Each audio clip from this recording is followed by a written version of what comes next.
안녕하세요. 지금은 개인 사업을 준비하고 있는 29살 여자입니다. 원래대로라면 지금쯤 3년을 연애했던 남자친구와 진작에 결혼해서 가정을 꾸리고 살고 있었어야 했죠. 남부럽지 않은 행복한 미래를 꿈꾸면서 말이에요. 그런데 결혼 준비를 시작하자마자 파혼을 하게 되었습니다. 하지만 일말의 아쉬움조차 없고 후회도 되지 않아요. 왜냐고요? 제가 결혼하려던 인간은 자기 가족들 앞에서 허수아비나 마찬가지였고 그 집구석은 정말 상상을 초월하는 시월드 중 시월드였기 때문이에요. 처음에는 그냥 시어머니가 조금 유난스러운 정도라고만 생각했어요. 모시고 살 것도 아닌데 그게 뭐가 문제겠냐 하고 대수롭지 않게 생각하려고 했었죠. 세상 어딘가에 어떤 분들은 좋은 시어머니 만나서 마냥 편하게 느껴지는 분들도 계시겠지만 대부분의 사람들이 시어머니를 불편해하는 게 당연한 거 아닌가 생각했거든요. 그런데 이 집구석은 불편한 정도가 아니라 선을 넘어도 한참을 넘어버렸어요. 뭐 얼마나 대단한 집구석이라고 저를 사람 취급도 안 해주는데 저라고 이 인간들을 사람 취급을 해줘야 하는가 싶었죠. 결혼을 더 두고 볼 게 있는 건가 싶은 생각이 드는 순간 속 시원하게 파혼 선언 해주고 돌아왔습니다. 3년 연애하는 동안 정도 많이 들었고 사랑했으니 결혼까지 생각했던 거지만 그 시간이 아까울 뿐이지 아쉬운 마음은 하나도 없네요. 아마 지금 파혼 안 했으면 이혼했을 게 분명했으니까요. 이혼녀로 사는 것보다야 파혼한 게 100번 1000번 나은 거 아니겠나요? 말씀드렸다시피 남자친구 자체만 두고 보면 나쁜 사람은 아니었어요. 남자친구는 직장 동료로 처음 만났습니다. 회사에서 저보다 2년 선배였고 직장 동료로 1년을 지내다 회식 자리에서 남자친구가 난데없이 고백을 해오는 바람에 연애를 시작하게 되었어요. 회사 자체가 규모가 작고 워낙에 가족 같은 분위기라 그런지 오히려 다른 직장 상사들은 물론이고 사장님까지 나서서 남자친구를 밀어줄 정도였죠. 보통 규모가 작은 회사일수록 사내 연애를 기피한다던데 저희 회사는 그런 게 전혀 없었습니다. 아무튼 그렇게 저희는 연애를 시작하게 되었어요. 암만 공인된 연애를 하게 되었다고 하더라도 업무에는 지장을 주지 않게 공과 사는 확실하게 구분했습니다. 그래도 남자친구라고 회사에서 이욕심 안 부리고 가늘고 길게 가려고 하는 모습이 조금 답답한 면은 있었지만 그런 거 말고는 성격적으로 문제가 되는 건 하나도 없었습니다. 이따금씩은 일할 때 그런 모습을 연애할 때도 보여줄 때가 있어 답답할 때가 좀 있었지만 대부분의 상황에서 제게 항상 먼저 양보해주고 싸움이 날 법한 순간이 오면 먼저 저를 위해 한 수 접고 더 주는 그런 스타일이었어요. 그리고 그런 배려가 그렇게 나쁜 것만은 아니었어요. 어지간한 일로 다투는 일 한 번 없었고 대부분 저한테 맞춰주고 그랬죠. 처음 남자친구와 결혼을 약속하고 저희 집에 남자친구를 처음 소개했을 때 저희 어머니께서는 남자친구의 이런 면보다는 다른 모습을 더 마음에 들어 하셨어요. 바로 밥을 복스럽게 잘 먹는 모습이었죠. 저희 아버지가 밥 먹을 때 그렇게 까탈스러우실 수가 없거든요. 반찬 투정은 기본이고 반찬이 많으면 음식간을 가지고 그렇게 투덜거리실 수가 없어요. 그렇다고 아버지가 입맛이 귀신 같으신 것도 아니고 요리를 잘하시는 것도 아니거든요. 그냥 식사하실 때마다 좋은 말을 하는 법이 한 번 없는 그런 스타일이셨죠. 남자친구를 저희 집에 처음 인사시켰을 때 어머니께서 남자친구가 뭐를 좋아하는지 몰라서 이것저것 음식을 준비해 주셨는데 밥을 고봉밥으로 한 공기를 더 먹으면서까지 어머니께서 준비해 주신 밥을 정말 싹싹 다 먹었거든요. 평소에도 데이트할 때 보면 번거롭더라도 남은 음식은 싸가거나 남기는 법이 없는 사람이긴 했는데 그걸 보고 어머니께서 참 밥을 복스럽게 먹는다고 하시니 그랬구나 싶은 생각도 들었어요. 남자친구는 그런 저희 어머니 칭찬에 어색하게 웃으면서 쌀 한 톨에도 다 농부님들의 피와 땀이 섞여 있는 건데 그걸 버린다는 건 그분들 고생한 걸 무시하는 짓이라고 배웠다며 쑥스러워했지요. 남자친구가 집에 돌아가고 어머니께서 저는 한 번도 생각해 본 적 없는 장점을 가지고 장점이라고 말씀하시는데 너네 아빠 마냥 차려주는 밥마다 툴툴대고 그러는 것보다 저렇게 복스럽게 먹는 게 100번 낫지 하는 말이 그제서야 왠지 공감이 가기 시작했어요. 그때까지만 해도 이 음식을 남기지 않는 남자친구 습관 때문에 파혼까지 하게 될 줄은 정말 상상도 못했습니다. 그냥 먹성이 좋아서 음식을 남기지 않는 게 아니었거든요. 그 사실을 처음 깨달은 건 그렇게 남자친구를 저희 집에 인사시키고 남자친구 부모님을 처음 찾아뵙게 되었던 날이었어요. 저희 집이 했던 것처럼 집에 초대된 건 아니었고 밖에서 외식을 하기로 되어 있었어요.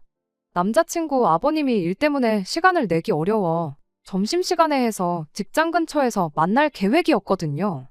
약속 장소에 도착하니 아버님만 자리에 계셨죠. 남자친구 어머니한테 연락했더니 길이 막혀서 조금 늦을 것 같다고 먼저 들어가서 음식들 시켜놓고 있으라 하더라고요. 식당에 들어가기가 무섭게 아버님이 음식 시킬 테니까 일단 밑반찬부터 먼저 세팅해달라 하시고는 공깃밥 하나만 먼저 주문을 하셨어요. 진작에 점심을 먹어도 먹었을 시간에 공복으로 있으니 배가 고프다는 이유였지요. 초면에 조금 기다려도 되지 않나 싶었지만 배가 얼마나 고프시면 저럴까도 싶고 그래서 아무 말 안 했습니다. 사실 제가 뭐라고 할 건덕지가 있던 일이 아니기도 했고요. 그렇게 직원분이 밑반찬과 공깃밥 하나를 내왔고 아버님은 일단 이걸로 배라도 채워야겠다며 급하게 식사를 시작했습니다. 그러던 중 남자친구 어머님이 자리에 도착을 했어요. 도착하자마자 아버님이 공깃밥만 시켜서 밑반찬으로 식사를 하고 있는 걸 보고 아버님 등짝부터 한 대 내려치더라고요. 모처럼 비싼데 외식 왔으면 좋은 걸 먹어야지. 이런 걸로 배를 채우고 있냐면서요. 그러더니 아버님이 한참 드시고 있던 밥 공기를 제 쪽으로 쭉 밀어놓았어요. 그때까지만 해도 그냥 가까운 쪽으로 밥 공기를 치워놓은 거라 생각했죠. 자리 자체는 그냥 인사를 드리러 갔던 자리였다 보니 당연히 나올 법한 질문들 외에는 그다지 문제다 싶을 만한 일은 없었어요. 진짜 시작은 식사가 끝나고 자리에서 일어나면서였죠. 남김없이 싹싹 먹는 가풍을 가진 집구석답게 흡사 메뚜기 떼가 휩쓸고 지나간 것 마냥 잔반이라곤 찾아볼 수도 없었습니다. 딱 하나, 식사 시작 전에 시어머니가 제 자리로 밀어놓았던 아버님이 식당 도착하자마자 시켜놓은 절반 정도 남은 공깃밥 하나 빼고 말이죠. 그걸 식사가 다 끝나고 나서 자리에서 일어나고 나서 예비 시어머니가 발견을 한 거죠. 그걸 발견한 즉시 예비 시어머니가 저한테 한마디 하더군요. 너는 뭔데 저걸 밥이라고 남겼냐고요. 순간 당혹스러웠다기보다 내가 남긴 걸로 착각하셨는가 보다 싶어서 예비 시어머니한테 이거 아버님이 드시던 밥이라고 제가 남긴 게 아니라고 대답을 했죠. 그런데 예비 시어머니가 누가 그걸 몰라서 묻는 줄 아냐고 대답을 하는 거예요. 그땐 정말 당황스러웠죠. 순간 저도 모르게 남자친구를 쳐다봤는데 제 당혹스러운 표정이 읽히지가 않는 건지 아니면 아무 생각이 없는 건지 멀뚱멀뚱 가만히 있는 겁니다. 평소에도 썩 도움이 되는 편은 아니었지만 그날따라 남자친구는 왜 이렇게 쓸모가 없던지 도무지 예비 시어머니의 의도가 무언지도 모르겠고 제 말을 잘못 들었던 건가 싶기도 해서 다시 대답을 했어요. 제가 남긴 게 아니고 아버님이 남기신 거라고 말이죠. 더 따지지는 않았지만 그 말이면 충분히 번지수를 잘못 찾았으니 밥 남긴 거 가지고 잔소리를 하려거든. 나 말고 아버님한테 하시라는 메시지가 담겨 있다고 생각했습니다. 예비 시어머니는 그런 제 대답에 한숨을 푹 쉬더니 바로 직원분을 불러서는 일회용 봉지 하나를 달라 했어요. 그리고는 온갖 양념장이 묻어있는 남은 밥을 봉지로 옮겨 담더니 봉지 끝을 묶어서는 이건 너가 집에 가져가서 먹어라 하고는 그 봉지를 저한테 넘기는 거 아니겠어요? 순간 또 이게 무슨 상황인가 싶어서 이 밥을 제가 어떻게 먹냐고 되물었죠. 예비 시어머니는 그릇에 옮겨서 전자레인지에 1분만 돌리면 된다고 찬밥도 한 번 안 먹어봤냐며 또 뭐라 궁시렁대기 시작했죠. 어이가 없어서 제가 설마 전자레인지 사용법도 몰라서 그러는 거겠냐고. 아버님이 먹다가 남긴 밥을 왜 저한테 처리하라고 그러시는 거냐 했죠. 이때까지만 해도 저한테 짓궂은 장난을 치는 건지 진심으로 저러는 건지 애매했는데 며느리의 희생정신이 어쩌고저쩌고 하면서 열변을 토하는 모습을 보니 아, 이게 진심이구나 하는 생각이 대번에 들더라고요. 며느리 희생정신이 웬 말인가 했더니 비싼 밥 먹으려고 외식 나와서 시아버지가 맛있는 걸 더 많이 드시는 게 당연한 거지. 쌀밥으로 배를 채우게 하는 게 말이나 되냐고. 며느리면 며느리답게 시어른들이 맛있는 거 하나라도 더 드시게 양보하는 것이 기본 아니겠냐는 말도 안 되는 소리를 하더라니까요. 어이가 없어서 아니, 맛있는 거 많이 드시는 것도 좋은데 안 드실 거면 그냥 남기면 되는 거 아니냐고 그렇게 대답했더니 이번엔 또 저보고 버리기는 뭘 버리냐고 얘가 음식 아까운 줄도 모른다고 또 뭐라 하는 겁니다. 와, 진짜 어이가 없어서 웃음도 나오지를 않더라니까요. 그렇게 어이없게도 예비 시어머니가 건네준 먹다 남은 밥이 들어있는 투명 봉다리를 받아들고 가게 밖을 나오게 되었어요. 두 분이 차 타고 건물 밖으로 나가는 걸 보자마자 그 길로 남자친구한테 밥봉지를 던져줬죠. 남자친구한테 이 상황이 지금 말이나 되는 거냐고 대번에 따지면서요. 그랬더니 남편이 뭐 그렇게 예민하게 구냐는 듯 대답을 하는 거 아니겠어요? 원래 우리 집이 밥 남기는 거 안 좋아한다고 진작에 말하지 않았느냐고요. 아니, 그럼 그걸 아는 인간이 이렇게 될 줄 알면서도 식사가 다 끝날 때까지 아버님이 먹다 남은 밥을 그렇게 내버려 둔 거냐고 따졌어요. 그랬더니 엄마가 하는 말 못 들었냐고. 그 상황에서 자기가 그 밥을 먹는다고 했어도 상황은 별반 달라질 거 없었다는 소리를 하더라고요. 말인즉슨 며느리가 가족들이 더 맛있는 거 먹도록 희생해야 하는 게 시어른들 뿐만 아니라 남편한테도 해당한다는 소리였죠. 못 먹을 거 준 것도 아니지 않냐길래 어이가 없어서 넌 그럼 우리 엄마나 아빠가 먹다 남긴 밥을 너한테 먹으라고 줘도 따라서 먹을 셈이냐 물었더니 그 말에는 또 아무 대답을 못 하대요. 자기도 길게 끌어봐야 좋을 거 하나 없겠다는 걸 알았는지 이내 저한테 미안하다고 사과를 하더라고요. 다음부터는 같은 상황이 생기면 자기가 먹는 쪽으로 하겠다면서요. 그리고 크게 걱정 말라고 원래 우리 집이 웬만해서는 먹을 걸 남기는 법이 없다고 오늘 같은 경우는 거의 보기 드물다며 웬만해서는 남는 음식이 없을 테니 같은 일이 또 일어나지는 않을 거라면서 자기가 신경 못 써줘서 미안하다고 계속해서 사과를 해왔습니다. 저만큼까지 사과를 해오는데 또 거기서 툴툴대고 있자니 그것도 제가 너무 속이 좁아 보이지 않겠나 싶어서 다음부터는 주의해달라고 다시 한번 한마디 하고 그렇게 그 날을 넘겼어요. 다음번에 예비 시어머니를 만나게 된 건 상견례 자리였어요. 사실 그날 이후로 아예 결혼을 엎어버리는 걸 생각 안 한 건 아니에요. 아무리 사람마다 자라온 환경이 다르고 집집마다 가풍이 다르다고 해도 그날의 일을 그냥 다르다는 이유로 묻어버리고 넘길 일은 아니었으니까요. 결혼하고 나서 시부모님과 함께하는 자리가 있으면 음식 남는 거 가지고 신경 쓰고 스트레스를 받게 될 게 너무 뻔한 일이잖아요. 남자친구가 믿어달라고 했지만 만에 하나 바뀌는 거 하나 없이 시댁과 교류할 때마다 저 혼자만 참아야 하는 상황이 온다면 남자친구 하나 믿고 결혼했다가는 제 인생이 한순간에 시궁창으로 직행하는 거나 마찬가지라는 생각밖에 들지 않았습니다. 그래도 남자친구가 자기가 같은 일이 일어나지 않게 해결하겠다며 믿어달라고까지 했는데 그걸 기회 한번 줘보지도 않는 것도 아니지 않나 그렇게 생각했었던 게 제 실수였지요. 그렇게 결국 양가 상견례를 준비하게 되었습니다. 상견례 장소는 섭외부터 전부 제가 했어요. 인사드리러 간 자리에서 제가 그런 꼴을 당했던 걸 부모님한테는 따로 말을 안 했다 보니 최대한 같은 일로 불상사가 생기지 않도록 하기 위함이었죠. 일부러 장소도 코스로 요리가 나오는 한정식집을 골랐습니다. 생선인지 고기인지 고르는 정도만 제외하면 같은 음식 같은 양의 음식이 각자 앞으로 똑같이 나오기도 하고 또 음식 나올 때마다 먼저 나온 음식도 치워주고 그러시니 행여나 막판에 가서 음식 남기는 문제로 헛소리를 들을 일이 없을 거라 생각했거든요. 그리고 만에 하나 저희 부모님이 앞에 있는데도 잠바는 며느리 몫이라니 어쩌니 하면서 똑같은 짓을 하면 그러면 그때는 뒤도 돌아볼 것 없이 그 길로 찬물을 남자친구든 예비 시어머니든 한 잔 시원하게 끼얹어주고 파혼할 생각이었죠. 그런데 이게 웬일인지 그런 불상사는 일어나지 않았어요.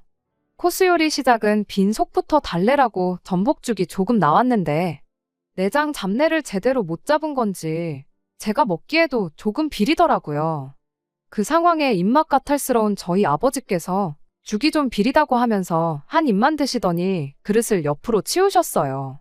순간 엄청 당황스러웠죠. 대각선 너머로 마주 앉아있는 예비 시어머니가 그걸 보더니 한마디 하고 싶은 건지 동공이 흔들리는 게 느껴지더라고요. 괜히 못 볼 꼴 볼까봐 차라리 한 소리 할 거면 나한테 하라는 생각으로 저도 그 자리에서 죽이 너무 비려서 못 먹겠다고 동시에 치워버렸어요. 하지만 그때까지도 예비 시어머니는 아무 말 하지 않았죠. 전복죽 말고는 다른 음식들은 다 괜찮았어서 고의적으로 남겼던 건 죽 정도밖에 없었습니다. 남자친구네처럼 그릇 바닥이 보일 만큼 싹싹 먹지는 않았지만 그거에 대해서도 딱히 아무 일도 없었어요. 지금 상황에서만 본다면 차라리 상견례 자리에서 무슨 일이 일어나야 했던 게 더 나았을 테지만 그때는 다행이다 안도의 한숨이 나올 만큼 상견례 자리에서는 별말도 없었고 일도 없었어요. 그냥 평범하게 밥 먹고 사소한 이야기가 오가는 평범한 상견례 자리였지요. 오히려 상견례 끝나고 집에 돌아와서는 저희 부모님께서 저한테 사돈 되실 분들이 다들 좋으신 분들인 것 같아 안심이라고 할 정도였으니까요. 저도 그날은 기분이 엄청 좋았어요. 남자친구가 같은 일은 2번 다시 일어나지 않게 하겠다고 자기를 믿어달라고 그렇게 말했었잖아요. 그 약속을 너무나도 훌륭하게 지켜주었으니 기회를 줘보기를 잘했다는 생각 말고는 다른 생각이 들지 않을 정도였습니다. 그때는 몰랐던 거죠. 얼마나 전복죽을 한 술만 뜨고 남긴 거부터 해서 그릇 바닥이 보일 때까지 접시를 핥아먹지 않은 걸 가지고 예비 시어머니가 얼마나 한마디 하고 싶었던 건지 말이에요. 저 혼자만 있을 때는 만만하니까 잠바는 네가 먹어라 할 수 있지만 저희 부모님이 앞에 계실 때는 싸움 날까봐 자기가 지들이 남긴 밥 며느리가 먹어치워야 한다고 그러는 게 누가 봐도 명명백백하게 잘못된 행동이라는 걸 알고 있으니까. 자기들이 질게 뻔하니까 그냥 참고 있었다는 걸 그것도 모르고 남자친구가 해냈다고 착각한 제가 다 바보 같네요. 상견례가 끝나고 나서 결혼 준비를 시작했는데 그때 예비 시어머니가 저를 다시 집으로 초대를 했습니다. 갑자기 집으로 불러내는 게 뭔가 불안하기는 했지만 상견례 자리에서는 사소한 이야기만 오갔다 보니 본격적인 결혼 준비를 시작하면서 이래저래 할 이야기가 많아서 부르는 거겠구나 생각했어요. 그런데 예비시댁 현관문을 열고 들어가는 순간 뭔가 안 좋은 촉이 들기 시작했습니다. 왜 보통은 아무리 환기가 잘 돼 있어도 식사 전에 가면 현관문 앞에서부터 조금이나마 음식 냄새가 나기 마련이잖아요. 그런데 현관문 앞은커녕 문을 열고 들어갔는데도 집안에서 음식 냄새라고는 하나도 나지 않았거든요.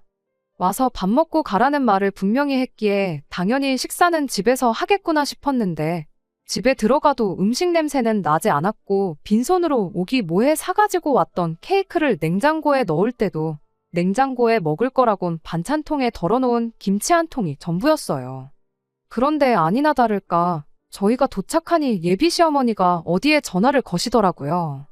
전화 내용을 들어보니 국밥 3개 안 맵게 해서 보내달라고 수육은 안 하고 국밥만 보내주시라 그렇게 말을 하고 있는 게 집에서 밥을 해주는 게 아니라 배달 음식을 시켜 드시려는가 보다 싶었죠. 그런데 국밥이 3개라니 아버님까지 해서 사람이 넷인데 왜 한 사람분을 덜 시키는가 싶었는데 예비 시어머니가 의아해하는 제 표정을 보고 제 속을 읽은 건지 네 건 따로 있다 그렇게 한마디 하대요. 그것까지도 나쁠 게 전혀 없었어요. 제가 비린내의 비위가 약한 편이라 원래도 국밥을 잘 안 먹는데 저는 그때까지만 해도 남자친구가 제가 못 먹을 걸 대비해서 그 사실을 미리 말해줬는가 보다 싶었거든요. 그걸 미리 말해줬으니 제 음식은 미리 다른 걸 주문했다는 거구나 그렇게 생각하고 편안한 마음으로 기다렸어요. 뭔가 할 이야기가 있어서 부른 것처럼 하더니 막상 결혼에 관련된 이야기는 따로 안 하고 저희 부모님은 잘 계시냐 하는 안부 이야기만 주고받고 있었습니다.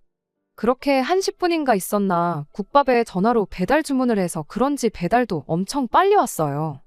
정황상 제 걸 먼저 시켰을 텐데 전화한 지 10분 만에 배달이 왔으면 내 건 당연히 나중에 오겠지 싶은 생각이었습니다만 세 사람이 말도 없이 제 음식은 도착도 안 했는데 포장용기 뚜껑을 열어서는 그대로 바로 식사를 시작하는 거예요.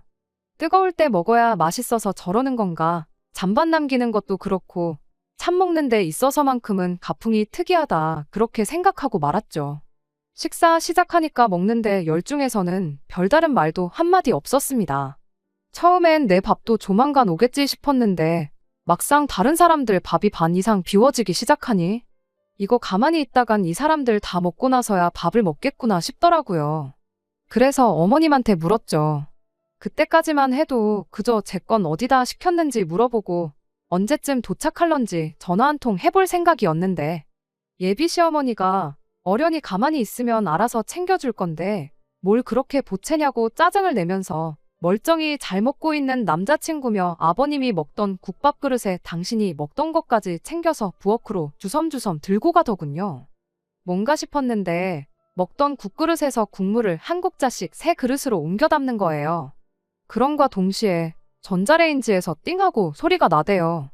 그렇게 예비 시어머니가 제 앞에 가져다 준 건 김이 모락모락 나는 갓 데운 즉석밥에 한 국자씩 덜어서 만든 국그릇이었어요. 그리곤 가져갔던 국그릇들을 다시 사람들 앞앞이 가져다 주고 아무 일도 없었던 듯이 다시 식사를 시작하는 겁니다. 당최 이게 무슨 상황인가 싶어서 저는 그 자리에 그대로 얼어붙었죠. 그 와중에 자기 국그릇 돌려받은 남자친구가 한다는 소리가 이거 내 그릇 아니라고. 이따가 저한테 많이 덜어주려고 자기는 고기 건더기도 많이 안 집어먹었다며 국그릇을 다시 받기가 무섭게 바로 식사를 다시 시작한 예비 시아버지 거랑 자기 걸 바꾸대요. 그러더니 또 아버님이 잠깐이나마 먹던 그릇에 있던 고기 건더기를 한 움큼 집어서 제 그릇에 덜어주는 거예요.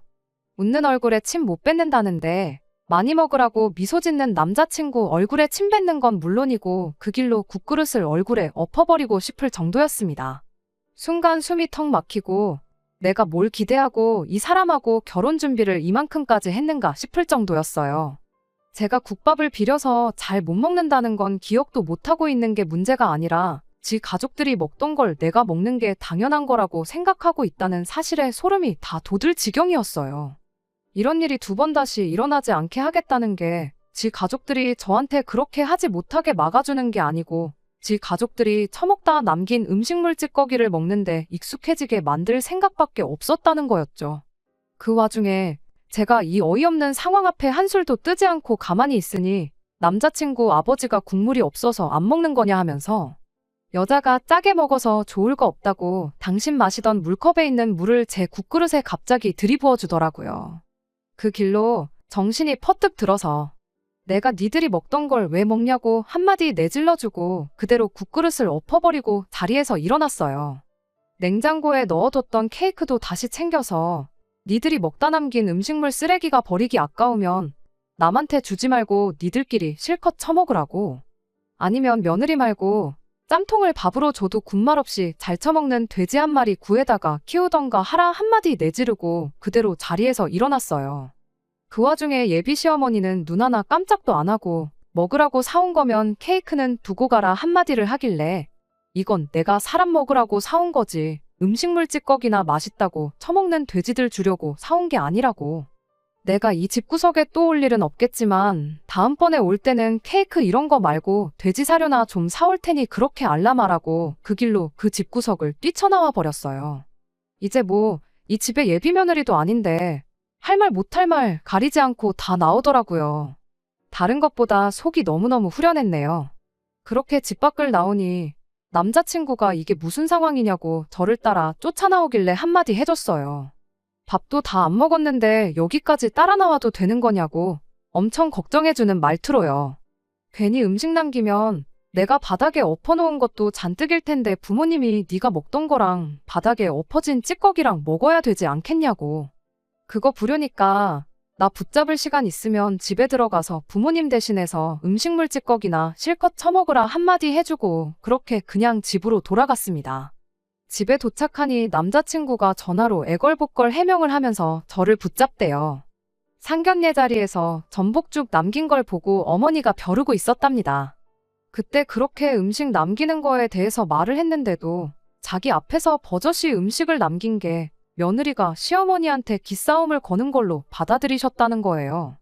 국밥을 섞어서 저한테 준 게 그걸 저한테 진짜로 먹이려고 그랬던 게 아니고 먹는 척이라도 했으면 그러니까 앞으로 음식 남기지 않겠다는 그 의지만 보여줬어도 어머니는 저를 가족의 일원으로 인정을 해줬을 거라는 소리를 하는 겁니다. 그걸 해명이라고 하고 있냐고. 결국 시어머니 하는 말에 찍소리도 못하고 시어머니가 먹으라면 짬밥도 먹는 척하는 며느리가 필요했던 거 아니냐고 한마디 해줬죠. 파혼하길 진짜 잘한 것 같다고. 하마터면 별 거지 같은 집에 내 발로 기어 들어가서 내 인생 시궁창으로 빠뜨릴 뻔했다. 그렇게 말을 이었더니 남자친구가 사과를 하다 말고 혼자 욱해가지고 너 지금 우리 집을 시궁창이라고 한 거냐고 성질을 내는 거 아니겠어요? 음식물 찌꺼기를 밥이라고 주는데 그게 시궁창이 아니고 뭐냐고. 시월드나 시궁창이나 시자 들어가는 거 똑같은데 그게 그거 아니겠냐 말하고 2번 다시 연락하지 말라 말하고 전화를 끊어버렸습니다. 진작에 2달 전에 했었어야 했던 파혼 선언을 이제서야 하다니 제가 정말 미쳤었구나 싶었네요. 파혼을 선언한 그날 집에서 사직서부터 썼습니다. 남자친구랑 한 공간에서 같이 숨 쉬는 것도 싫었거든요. 남자친구가 그만두면 될걸. 제가 남자친구를 위해 그만둬주는 그림처럼 보일 수도 있는데 그건 아니에요. 어차피 저도 언젠간 제 사업을 시작하고 싶었는데 회사 사람들도 좋고 남자친구도 있었다 보니 그냥 무난하게 흘러가는 회사 생활에 점점 익숙해져서 내 사업을 해보려던 결심이 약해지던 시기였거든요. 그래서 그만두는 데는 아쉬움이 없었어요. 다음 날 회사 출근하자마자 사장님한테 사직서부터 전달했어요. 남자친구는 저를 볼 낯이 없던 건지 뭔지 모르겠지만 급하게 월차 내서 일을 빼버렸더라고요. 사장님이 저는 사직하겠다 하지 남자친구는 급하게 월차를 내서 쉬겠다고 하지. 무슨 일이 있어도 있겠구나 눈치를 챈 건지 뭔 일이 있냐며 제게 물으셨죠. 그래서 그냥 숨김없이 남자친구랑 파혼하게 된 이야기를 해줬어요. 은근 회사에서 처음으로 결혼하는 커플이 탄생하는 줄 알고 기대하셨던 사장님도 그 이야기를 들으니까 그런 집이면 파혼하는 게 100번 맞다면서 동의를 해줬습니다. 그리고는 제게 묻대요. 남자친구가 문제면 남자친구를 자를 테니 저보고 남아있으라고 저를 붙잡기까지 했어요. 이참에 새로 시작하는 마음으로 사장님한테 배운 역량을 발휘해 이젠 내 사업을 시도해보고 싶어서 그만두는 거라고 말뿐이라도 정말 감사하다 말하고 그렇게 자리에서 일어났어요. 마음이 바뀌거나 생각처럼 잘 안 되면 연락하라는 사장님의 배려와 함께 저는 그렇게 회사를 그만두게 되었죠. 남자친구 소식을 다시 들은 건 그로부터 3달이 지나서였어요. 사장님한테서 연락이 왔거든요. 한참 사업 준비하고 있는 와중이었는데 사장님이 생각처럼 일이 잘 안 풀리면 네 전 남자친구는 진작에 잘랐으니까 돌아오고 싶을 때 돌아오라고 하시대요. 헤어진 충격 때문인지 안 그래도 일하는 게 엉성했는데 실수하는 게 너무 많아지고 나아질 기미를 보이지 않아서 결국 해고를 했답니다. 다시 회사로 돌아갈 생각은 없었지만 이렇게 또 연락까지 주셔서 감사하다 말하고 전화를 끊었어요. 어디선가 남자친구는 저 때문에 결혼도 물 건너가고 직장도 잃었다고 툴툴대고 있으려나요. 설령 그런다 한들 저는 한치도 미안한 마음이 들지 않습니다. 누가 봐도 자업자득인 일이잖아요. 상견례까지 한 결혼 엎었다고 인생이 끝나는 것도 아닌데 그것도 모르고 파혼할까봐 벌벌 떨고 괜히 기회랍시고 한 번 더 줬던 것 같아요. 어차피 파혼할 거였는데 괜히 더러운 꼴 하나 더 보고 파혼한 셈이나 마찬가지니까 말이에요. 끝까지 들어주셔서 감사합니다. 오늘의 사연은 여기까지입니다. 구독과 좋아요, 알람 설정 부탁드리고 더 좋은 사연으로 다시 찾아뵙겠습니다. 감사합니다.